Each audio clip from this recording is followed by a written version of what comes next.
Et pour Damas, Mike Pompeo a eu tort. Le gouvernement syrien dénonce une démarche provocatrice et une violation flagrante de sa souveraineté. Justement, la visite de Mike Pompeo en Israël a commencé par une rencontre tripartite entre le Premier ministre israélien Benjamin Netanyahou et Abdelatif Al-Zayani, le ministre bahreïni des Affaires étrangères. Retour sur les temps forts de cette rencontre avec Valérie Ferron, correspondante de Médian en Palestine.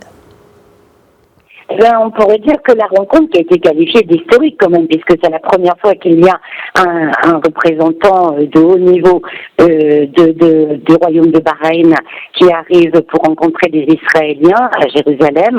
Et donc, malgré cela, la rencontre a été marquée par des discours très brefs.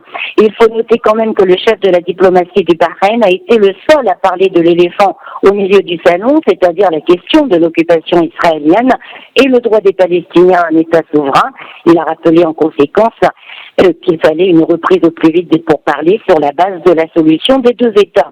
Le chef de la diplomatie américaine et le Premier ministre israélien ont pour leur part surtout vu l'angle régional, Mike Pompeo estimant que cette normalisation des relations envoie un message fort à l'Iran, ce qui confirme en fait pour tous les analystes du Proche-Orient qui sont contre cette normalisation que les accords d'Abraham sont bien plus des alliances militaires que pacifiques.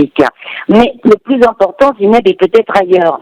Malgré cette normalisation des relations, le royaume du Bahreïn, comme les Émirats arabes unis, continue à voter aux Nations Unies différentes résolutions qui passent annuellement, qui condamnent les politiques d'Israël envers les Palestiniens.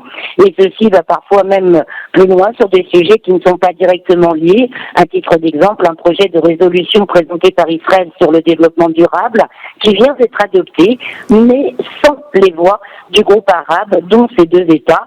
Et ils ont rappelé qu'Israël empêche tout développement durable pour les Palestiniens. Le gouvernement de Benjamin Netanyahou est donc frustré, ayant cru s'être fait via ces normalisations de nouveaux amis aux Nations Unies. Notons enfin que cette rencontre dite historique se fait en présence d'un secrétaire d'État d'une administration américaine sur le départ et d'un Premier ministre israélien à la tête d'une coalition gouvernementale chancelante et inculpé dans des affaires de corruption graves.